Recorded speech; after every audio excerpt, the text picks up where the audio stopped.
Hello. How you all doing? Oh no, low battery, nightmare. Hello everyone, hope you're well. And welcome to the 200 subscriber Q&A. 200 subscribers. That's mad, isn't it? Before we start, I just want to say a massive thank you to everyone that has subscribed to the channel, everyone that's commented, liked, all that good stuff. It's amazing. Like, it's actually really got me through the lockdown and that, because when it started I thought, oh, in the space of a few days my diary went from really busy into having nothing in it at all. All my gigs got cancelled, all my schools stopped, and then I had to think of ways to carry on doing the job that I love and trying to stay busy and also keep my mind active. I've always been like a really busy person. I was going to say busy guy. I don't know why that would have sounded weird. I've always been really busy, always like to stay doing lots of stuff basically. I've always got loads of projects on the go. So it would have been really hard for me if I had nothing to put my energies into. I would have still practiced and done normal stuff, but it's been nice starting a little YouTube channel, and now I've got 200 subscribers, which is amazing. So I just want to say thank you, massive thank you. And the fact that people have got involved, comments on the posts and things, you know, if you do have any suggestions, just put them in the comments. Any drum covers you want to see, any lessons you want to see, anything like that, be amazing. So thank you ever so much, really appreciate it. I hope that came across as sincere. I've got one of these faces that's always like smiling and things, so people think I'm sarcastic all the time, but genuinely really happy with it. Thank you very much. Right, on with the Q&A. This was another thing. I was like, who's going to want to ask me any questions? But I've got quite a few good responses, so thank you all for taking part. It's really cool. And I haven't read these beforehand really. I just screenshotted them as they came in, put them all in a folder, like a photo album that said 200 subs Q&A. I thought it'd be better if it was a bit off the cuff, so if I have to think about the answers or I mumble a bit, apologies. If I was a proper YouTuber, I'd probably have it all planned out, exactly what I'm going to say and everything, but I haven't. I'm just going to wing it. Right, here we go. I've got them all on my phone, so I'll be looking down at my phone, so apologies for that as well. So yeah, I'll put it out. Since I reached my goal of over 200 subscribers on YouTube, I'm going to do a Q&A. Ask me a question, and these first ones are the ones that go back to me on Instagram. I am on Instagram at John J Gaskin. Keep posting like little minute-long videos of me drumming, funny things. Last thing I posted was my signature cowbell, which is just a rubbish old cowbell with Tipex on it. Little joke. Okay, so the first question is from Harvey Doodles, who is Harvey Doodles, a good friend of mine, really good drummer. How many snares do you actually own? Oh, that's a good one. I counted recently actually, because my insurance has just been renewed. I just had to renew my insurance, that's gone up. Brilliant. I just renewed my insurance for everything in the studio and everything, and I've got 30. That sounds mad, doesn't it? 30 snare drums. But not all of them are amazing, you know. I've got some really cheap ones that are just as nice to me. I like using them still if I'm going for that kind of thing. I like beat up old trashy things. I nearly got a new one today actually, but the guy wanted too much money for it. It was a really old cool one, but he said he wanted 300 quid for it. No. I like to get them cheap. So yeah, that's why I've got 30, because I like them to get them cheap. Yeah, it is 30. I was going to say my favourite one, but I daren't say that just in case someone else has asked it. I think somebody did ask it actually. I'll have a look. If they didn't, I'll answer that later. So yeah, the answer to that, how many snare drums do you actually own? 30. And I've got multiple kits as well. I've got the Mapex kit, I've got the Gretsch kit, they're my two main ones. And then I've got an old Pearl. It's like a mishmash. It's got a, I'm going to try and remember this right. I think it's got a birch bass drum, a maple tom, and it might be a birch tom, maple bass drum, maple tom, something like that. But it's like a mishmash in black. That's cool. And then I've got 2 old Pearl exports. Yeah, I have got 2. Have I? No, I've got 1 Pearl export. Thinking of a snare drum. Yeah, I've got an old Pearl export, Gretsch kit, Mapex kit. I've got the Pearl mishmash kit, which is quite high quality. It sounds amazing. I gigged with it for years. Perfect. I've got an old Broadway kit that's just a bass drum, an old jazz bass drum, snare drum, and single-headed tom. That's all I've got of that kit. 2 lots of roto toms, just looking around my room now, and 2 electric drum kits. Yeah, both Yamaha. One's a DT Express 3 special edition, and another one's one of the earlier DT Express ones that I just take to schools to teach on.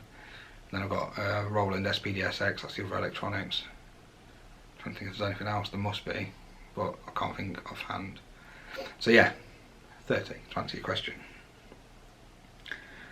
Next question. This is from somebody anonymous. They did ask to be anonymous. It is all genuine questions, so I'm not making any up, I promise, because I thought I would have to do that, but I haven't.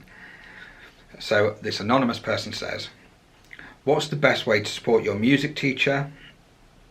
Sometimes I don't make the progress I hope for, but I want to ensure they don't get discouraged. Okay, well, first of all, that's really nice that you don't want your teacher to get discouraged, but trust me, they won't. Like teaching, you have to have really good patience. There's a massive difference between being a good musician and being a good teacher. I always wanted to be a teacher, to be honest, before I wanted to be a musician, and it just so happened that I started playing drums, and then it all kind of folded together. Sorry, my phone's just gone off there. Professional. That's the trouble with having your phone in the clip, isn't it? Oh, I've lost my train of thought now. So yeah, what was I saying?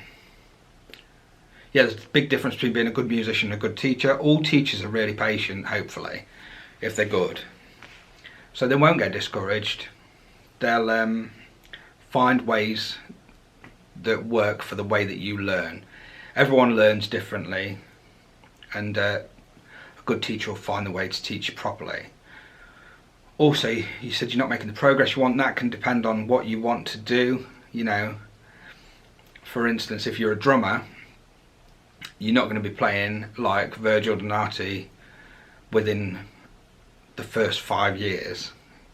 You're not going to be playing like him within the first 15 years, you know. So just be patient as well. Learning an instrument isn't easy. It's a massive undertaking, like anything. It's like saying, oh, I'd love to be an amazing chef with no experience, turning up for a couple of lessons and then thinking, oh, how come I can't create my own dishes yet? That was a bad analogy. I should have just stuck with music. If you're a bass player, you're not going to be playing like Victor Wooten within the first 20 years, unless you're really, really lucky. But chances are you're not. You know, if you're a guitar player, you're not going to be playing like Yngwie Malmsteen within any time. You know, it takes a long, long, long time to become competent at anything. They say it's the 10,000 hour rule, don't they? 10,000 hours of focused practice. So, which leads me to the first part of your question. Let me just read it again, make sure I got it right. What's the best way to support your music teacher? Best way to support your music teacher is to practice. It's the thing that all music teachers want from their students. Put the effort in. We put the effort in as teachers. We have to plan the lessons, we have to think about what we're going to do. So when students turn up and they say, you always ask them at the start of the lesson, have you practiced? And they always say, oh no, I've been busy, I've been blah blah blah blah blah blah blah. It's frustrating to every teacher because you want them to get better, and you know that they're not going to get better as quickly as they can if they don't practice. So if you don't practice, you're not helping your teacher, so please do. And then trying to think if there's anything else you can do to help your teacher. Make sure you give notice, plenty of notice if you can't make a lesson, so they have time to rearrange it or fit somebody else in. Like me, I'm really busy, so if one of my students, I fit everyone in on the start of the week. On a Monday, I'll message everyone for the following week. And if I get a message like a day or two before saying you can't make it, then I haven't got time to put somebody else in that slot. And usually there's people waiting for lessons, for me anyway. I can honestly say that I can easily fit a full week in. I've got people that haven't had lessons with me yet that want them. Whereas if you give me a week notice, I can give them a trial lesson or something like that, or mix it around and swap people around so that people have better times for them. Because my students are great. Some of them come in at times that they don't particularly like because they know how busy I am, so you know, I can make their life easier as well. But if you're messaging on the day saying, oh sorry, can't turn up, that is no good for anyone. But yeah, the main thing is practice. That's the only way you'll get better, and then you will see the progress that you hope for, unless the progress you want is insane. Next up, Jason Rungapadiache. Yes, I just posted a clip of me playing one of his songs the other day. So if you can check that out, that's amazing. Amazing songwriter, brilliant talent. I was just texting him last night actually. I said to him that he should front a band on bass as like a Thundercat type, funky, groovy thing. God, I've got some talented mates. Good, isn't it? He says, your favourite groove to play? Well, my favourite groove to play is just a really simple 4 on the floor, which means you have your bass drum on all the quarter notes. Boom, bah, boom, bah. Think like Billie Jean. That kind of groove is amazing because it just gets people dancing. I know it's not the most technical, the most flashy, but that is genuinely my favourite to play, I would say. Bit of a cheesy answer there. But that's the drummer's job, to keep time, get people dancing. All the flash and pizzazz is cool. I mean, I'm not doing that all the time when I'm here, not going to lie. Razzing around the kit, but if I could only play one groove forever, it would be probably that one. I really like it.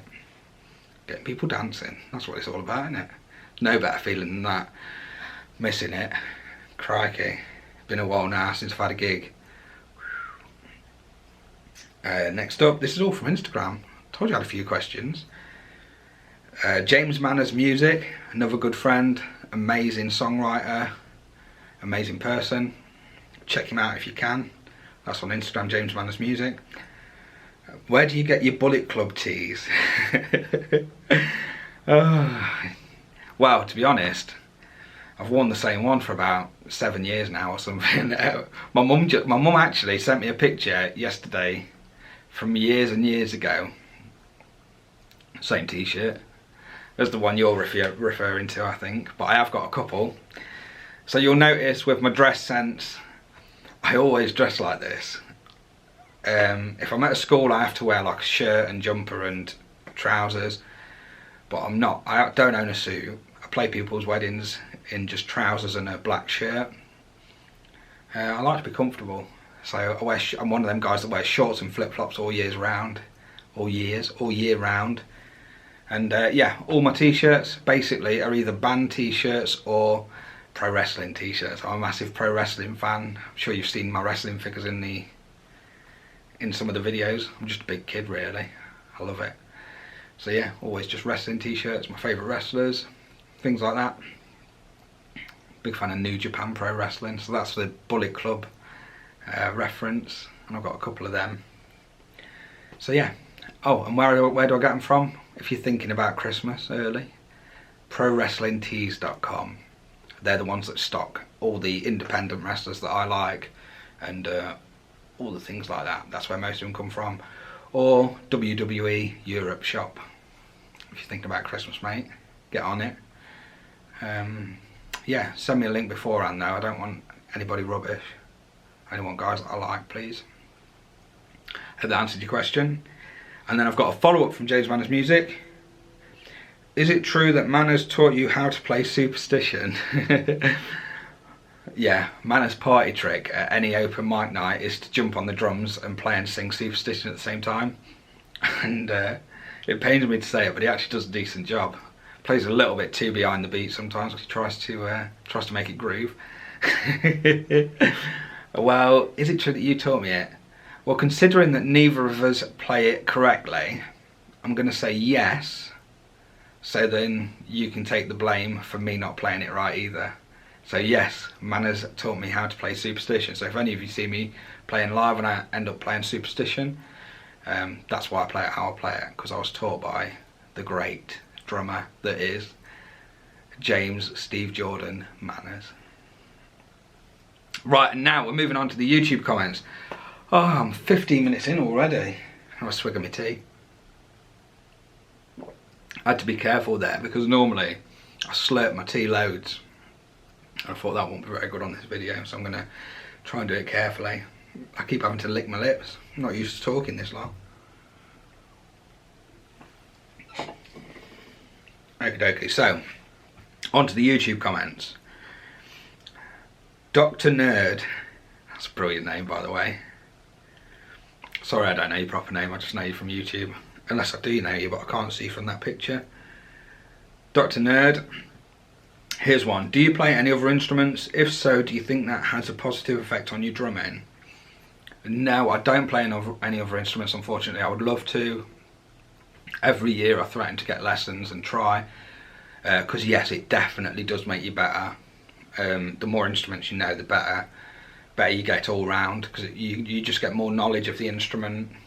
So yeah, I would love to.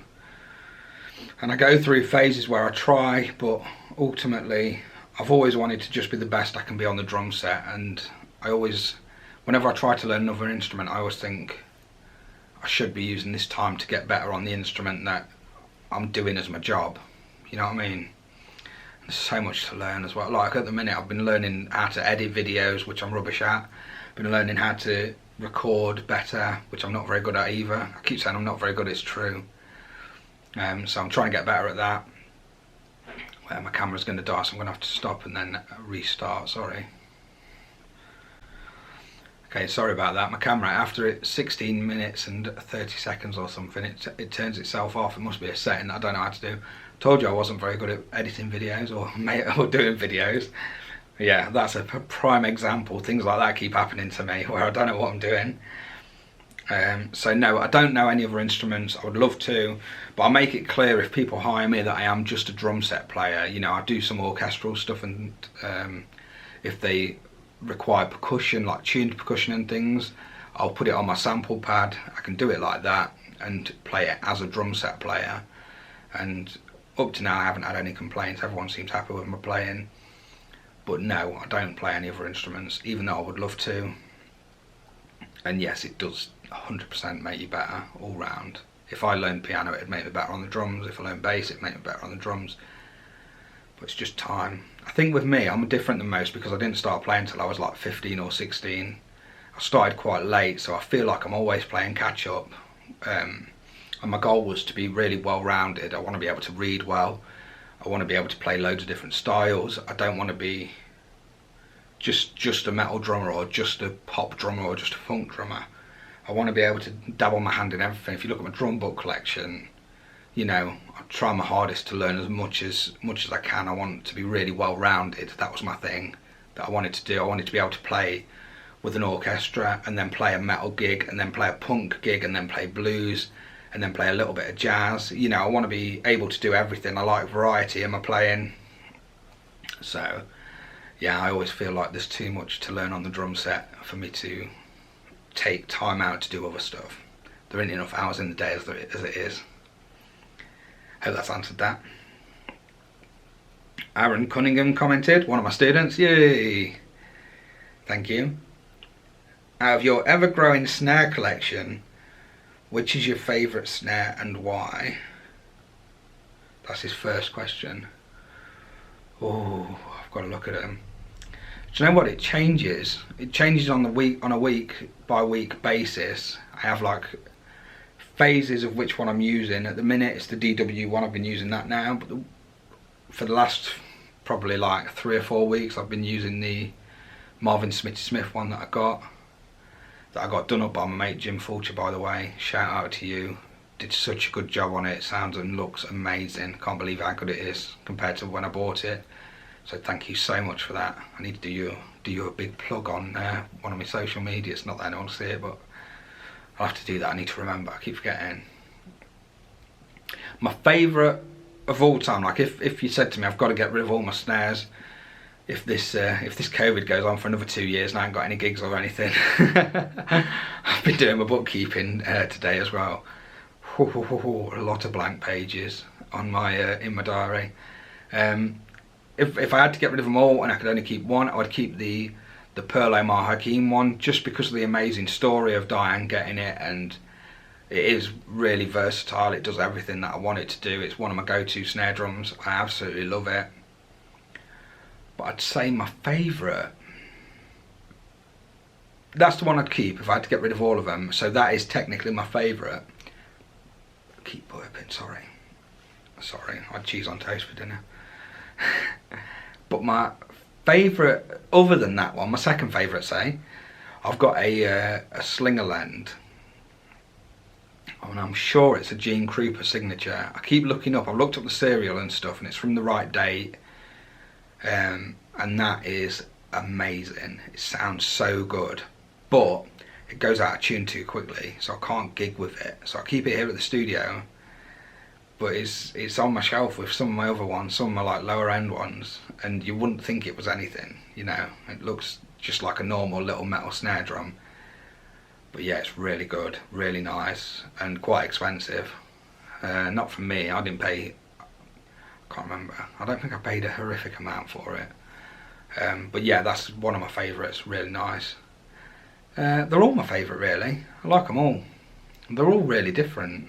The way I do it, I don't go on brands, or I don't go on, I see a lot of people that have got like snare collections with loads of very similar snare drums, whereas I try and go for different kinds. So yeah, they're all good for different reasons. But my very favourite, Pearl Omar Hakim. That was a bit of a rambly answer, wasn't it? Sorry. And then he's got second part. For what's happening with the COVID situation, what is your thoughts on watching the local venues closing its doors? Yeah, that is happening a lot, isn't it? Like round here, we've got the Fox and Crown. That was an amazing venue, closed its doors. Horrible. I love that place. So yeah, it's a real shame, and I hope that the government are putting things in place so that it doesn't happen to loads more. To be honest, it's horrible.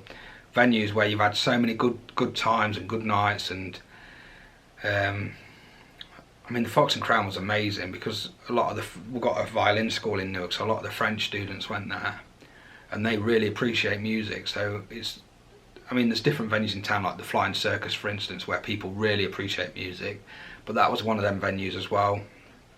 So yeah, it's heartbreaking when they close. The staff were amazing and lovely as well, so I feel really bad for them. You know, it's really difficult, isn't it? Yeah, I feel really bad about it. I wish that it wasn't happening, but I don't know if there's any way around it. I don't know what you can do to help, you know, unfortunately. So yeah, what's happening? What's your thoughts on watching local venues closing doors? My thoughts are, it's really sad, and I wish it wasn't happening. It's gutting, really, actually. And if they don't sort it out soon, it's going to be happening to a lot more as well, which is really bad. Who wants a world full of Wetherspoons? I certainly don't. I like the breakfast there, to be fair, but other than that, I like the breakfast there. I like eating the breakfast there, but I don't like looking to my right and seeing like old men drinking Guinness at 8 in the morning, 8:30 in the morning. And that was one of the things that was most annoying, is that was able to be open pretty much throughout. And I went for breakfast there one day, the whole lockdown thing. No, it was after the lockdown. Probably like a month or two ago, and that was it. Loads of people drinking really early in the morning. It's just horrific. Like, them places are staying open, but like an amazing place that puts on great music, you know, good food, and where people were really nice, have to close. Yeah, it's gutting, mate. Right, next up, Claude Disnard. Hope I've pronounced that right. Sorry if I haven't. Commented, well done, John. Congrats for the good job you do. Take care, man. Oh, that's not a question, but thank you ever so much. Thank you. Really appreciate that. Thank you. Good job I do. Oh, cheers. Robert Clark. Congrats, man. And I guess, what is your favourite style of music to play? Oh, that's a good question. Do you know what? I haven't got a favourite style to play because I like variety. I love the fact, when I was gigging before, I love the fact that I could be playing a wedding or function gig, and then the next week I could be playing an instrumental metal gig, like playing a, well, I don't so much, well, we're having a rehearsal soon, but I used to play for a band called Synchronics that was like heavy metal, but all instrumental music. Really technical, good fun, really cool. So I enjoyed that as much. Then I love playing theatre shows, playing quite a few orchestra pits and with orchestras and stuff, or with one orchestra, Northern Musical Theatre Orchestra. I love that so much. Like getting to hear the scores with a massive orchestra is so cool.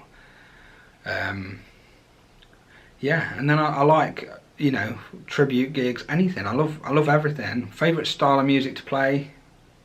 At the minute it's jazz, and I can't play it to save my life, but it's what I'm practicing quite a bit. I really enjoy it, and I'd like to get a few jazz gigs happening in the future. I was going to make a really terrible joke then. I was going to say, I now know how it feels to be a jazz musician, just spending all my time practicing and not making any money. Apologies if there is any jazz musicians out there. But yeah, that's what I'm enjoying at the minute. But it varies from day to day, to be honest, week to week. If I've got a show to prepare for, I delve in and I love it. The other night I played 3 full scores of like musicals music. I love all that.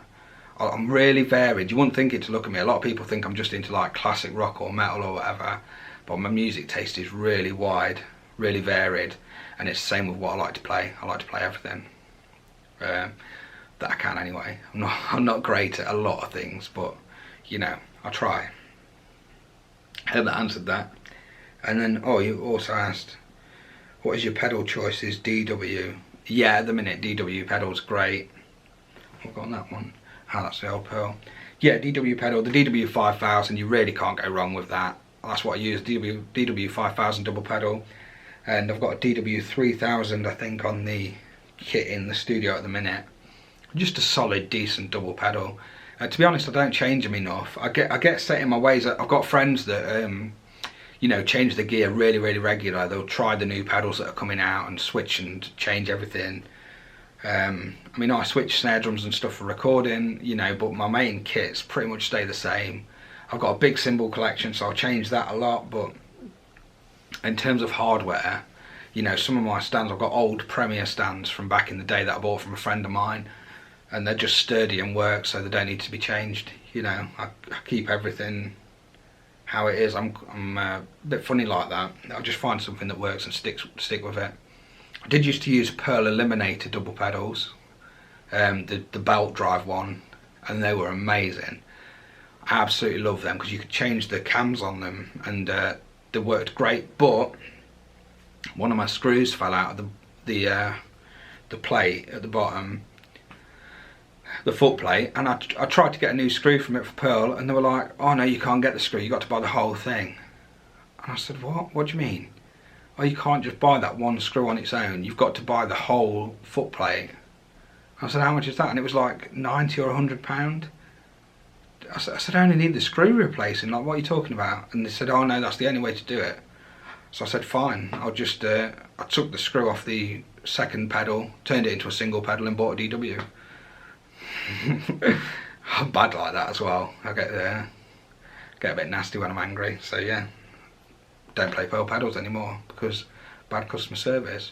Whereas A-head stools, on the other hand, my thing snapped and they sent me a new one straight away, so can't recommend the Spinal Glide enough. Next up, Kieran Plays, another one of my students. I have one, John Joe.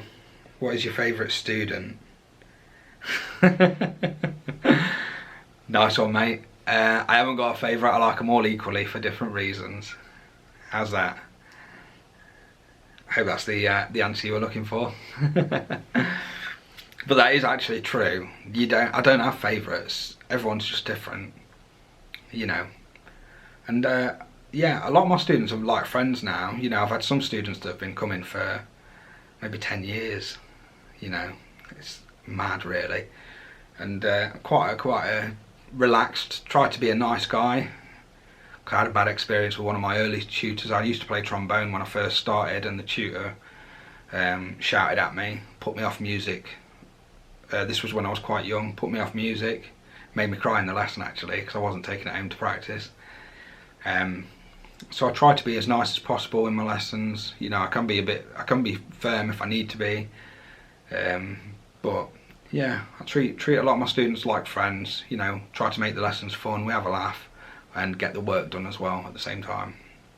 So I like all my students equally. Dave Lewis. JJ, will these latest lockdown rules affect where you live and you're getting back to teaching plans? No, it won't. I contacted the Musicians Union. I was worried when we went into tier 2, because my local area, I'm based in Nottinghamshire, we went into tier 2, which if you don't know, in the UK they're doing a tier system. Tier 1 is like pretty much normal, tier 2 you have restrictions, and then tier 3 you have quite a few restrictions. I can't remember them off by heart. But we went into tier 2 and I was worried. I thought, am I still going to be able to teach in person, because I'd just moved back to the studio from doing Skype lessons online. And I spoke to the Musicians Union and they say, yeah, because it's educational based, I'm allowed to teach. Even if we're going to tier 3, I'm still allowed to teach in person, which is amazing. To be honest, I think I've done this studio out. If you watch the COVID proof in the room video, I think I've got my little studio really safe. I mean, I'm quite funny with it myself. You know, I try to wear my mask and everything as much as possible, and I'm trying to follow the rules. So I think if I feel safe here, luckily my students feel safe here. I think I've done it as good as it possibly could be, and it's the same at the schools I teach at as well. I take one of my Perspex screens with me, make sure there's enough space between us, and try not to stand too close when we're moving around. So yeah, I think in my studio I feel really safe, and I think even if we're going to tier 3 I'll still be able to teach. So luckily it won't affect the teaching side of things from now on, hopefully. Unless what happens like happened not long ago, where one of my students from one of the schools tested positive for COVID. Then this happened like last week. I had to isolate for a bit just to be on the safe side, and then I took my lessons back onto Skype, did the school students as pre-recorded lessons, just as a precaution really. I was still really safe, I didn't have any symptoms, but that's the only way it's going to affect me. And I think that was only just because of me. I didn't actually need to isolate. I didn't get the track and trace thing, didn't get in touch with me or anything. So I should be fine now to teach in person. Oh no, this video is well long. I've got up to another 16-minute mark. The camera's going to go off any second, so if it starts going red, I'm just going to shut it down and turn it back on again. I'm going to turn it off now actually, and then start again. Back in a sec. Yeah, it's just gone red. Woo! Check me out knowing what I'm doing now. Right, I'm back. 2 more questions to go. Sorry this has gone on so long. Yeah, I should have probably planned it out and then I wouldn't have rambled so much, so apologies for that. 2 more to go. This is from George, I'm going to butcher this last name, sorry. Kropog? K-R-O-P-O-G. Ooh, I don't know. I'm going to go Kropog. Kropog? Try that. Apologies, so sorry for that. Please put in the comments how to pronounce it and I'll do it next time, sorry. So you say, my 7-year-old daughter wants to learn drums. What kind of setup do you recommend so she doesn't drive her mom crazy? Yeah, that's a difficult one, isn't it? So if you live in the middle of nowhere with no houses near you, definitely get an acoustic kit, 100%. For a 7-year-old, I'd recommend probably getting an electric kit to start with, because you can get them a little bit cheaper. They're not as loud, you know, and you can fold them up and stuff. They pack away easier. So I'd recommend an electric kit. It's not like they used to be back in the day. Some of the electric kits now sound great. Even the cheaper ones don't sound too bad. So I'd start with that. They're also nicer because you can set them up lower. So for a 7-year-old, you know, you don't want like a massive drum kit where they're going to struggle to reach things. So yeah, I'd recommend starting with an electric drum kit. If it's like a a fleeting thing where you're not sure if it's what they want to do, then you can just get what's called a practice pad, which is like a little rubber pad that you can put on a snare drum stand or on a table, and they can just practice with that to start with. You can get loads of work done just on a practice pad, and then if they stick with it, if she sticks with it, you can then invest in an electric drum kit or even a real drum kit. I'd recommend an electric drum kit over a kid's size drum kit, because you can get some kids ones that are pretty cheap, but they don't last very well. Even with kids playing them, kids play louder and more aggressively than some adults, to be honest. So yeah, I definitely recommend an electronic drum kit. Then you just hear like the rubber tapping. It's just like hitting a practice pad, hitting like you imagine hitting the floor. If you've got a carpeted floor, if you hit that loud, it's like that kind of sound. And you can plug headphones in, and then if you want to hear them, you look like you're a guitar player, so you can just plug an amp or a practice amp into the drum kit, and then you can hear them playing as well. And you can do that when mum's not there. You can plug the amp in and crank it, and then when mum's there, put the headphones back in. So I hope that's answered that. Were the drums your first instrument? Oh, I've already answered that earlier. No, trombone. I had to play trombone in school, but I only played it very, very, very briefly, and then quit because the guy was nasty, the teacher was nasty, he was horrible. And I wish I could remember what he looked like, so that if I see him I can have a go at him and tell him what a terrible teacher he was, and how I'm now a teacher and I never want to be like him. But then drums are my first proper instrument where I actually really wanted to learn and really wanted to get better at it. So yeah, I'll count drums as my first instrument, but I did have a few trombone lessons before that, but I can't play anything on it.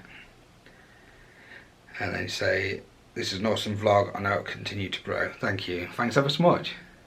Yeah, I like vlogging, getting into it now. Just trying to find stuff to keep me busy during this lockdown. So just all I'm doing is recording and teaching. I don't want to vlog the teaching really. So I've got a few ideas of stuff I'm going to do to try and keep it interesting. What my hope was, I didn't think that the virus would last as long as this, to be honest. You know, when it first came out, everyone was like, oh, this will be gone in a month. And now look at us. I was looking in my thing, in my diary the other day, like I said, I was doing my bookkeeping, and it's like, it's been ages. So yeah, I was hoping, like, because I play quite a few wedding gigs at nice venues and things, you know, cool, drive all over the country. So I thought the vlogs would be great. I can just drive to these different beautiful venues, show you around, and then it'll be good fun, you know, with different bands, with different characters getting involved. And so far I'm trying to keep it good with just me in my little studio chatting into a camera on my own. So yeah, quite difficult, but I mean, I'm really enjoying it. I do like it, to be honest. It's good. And then last one, Not Sunday Vinyl. Another one of my students, you should check that out if you like records, playing records. Not Sunday Vinyl on YouTube. He does like it does a record club at a local venue here and another venue in Nottingham, where he talks about the record, goes into loads of detail, and then plays the record, which is amazing. And he's had to diversify as well over the lockdown, so he's started putting stuff on YouTube. I actually filmed the last one for him, so he started putting things on YouTube where he talks about the album, and then you can either listen to it or stream it in your own time, and then pause his video and then listen to him talking about the second half, and then listen to it. It's really good. Yeah, you'll get into some different music doing that, so it's really cool. And he says, who in your opinion is the best drummer ever, and why have you chosen Neil Peart? Yeah, he's definitely up there, isn't he? For me, I don't think there is a best drummer, because it's all subjective. It's like music, isn't it? It's all subjective. There's no best band, there's no best guitar player, there's no best singer, there's no best drummer, there's no best anything. Everyone's different, I think. I know that's a terrible, rubbish answer. I like too many. I couldn't even give you an answer even if I did believe that one was truly better than the other. But in reality, they're not better, they're just different. And that goes for everyone. You get amazing players like Vinny Colaiuta. He might not necessarily sound great in the White Stripes, whereas Meg White is nowhere near as technically proficient as Vinnie Colaiuta, but in her setting she sounds great. I love the White Stripes, you know, she sounds amazing. So yeah, is one person truly better than the other, or is it just subjective? Don't know. I'll tell you some of my favourite drummers though. I really like Vinnie Colaiuta, as I just said. I'm a massive Zappa fan, so all his drummers, Terry Bozzio, Chad Wackerman. Oh, I actually went with you to see Chad Wackerman, I remember, in Grimsby, which was mad. To see it was a load of the old Zappa players. Came to a tiny town in the UK called Grimsby, a venue called Yardbirds, where I've actually played quite a few times. I was playing with the Almbeavers. I did their New Year's Eve party. That was hilarious. There's a guy in the band after us on a keyboard player, and towards the end of his set he jumped on his back and had his keyboard on his stomach and was kicking his legs in the air. I've never seen anything like it. Well, oh, and we nearly got attacked by a load of kids outside the chip shop in Grimsby. Not the nicest place, if I'm being honest. Grimsby. What was Zappa's like? That must be a mad life for them, mustn't it? Going from playing with Zappa, all that pressure, to chilling out in Grimsby and still playing that really difficult, complex music. Amazing. Who else do I like? I'm a massive Marco Miniman fan. Everything he does is brilliant. Who else do I like? Obviously the greats like Steve Gadd, huge influence. Dave Weckl. I'm gonna list a million drummers here. You've got the rock guys, Keith Moon, John Bonham, Ian Pace, everybody that I like there. Jazz guys from Buddy Rich to Max Roach, I like all of them. Tony Williams obviously. Steve Smith I'm a massive fan of, I could watch him for hours. Lionel Lewis, all the guys from Snarky Puppy. Oh my god, I'm going to list every drummer ever. I like everyone, I may as well just say that. I like everyone. That's it. Everyone's the best and I like everyone. Amazing. I hope I've got to all the questions there. Sorry if I've missed any. I'm still getting used to this. And who knows, I might do another one when I get to, I don't know, what should we say?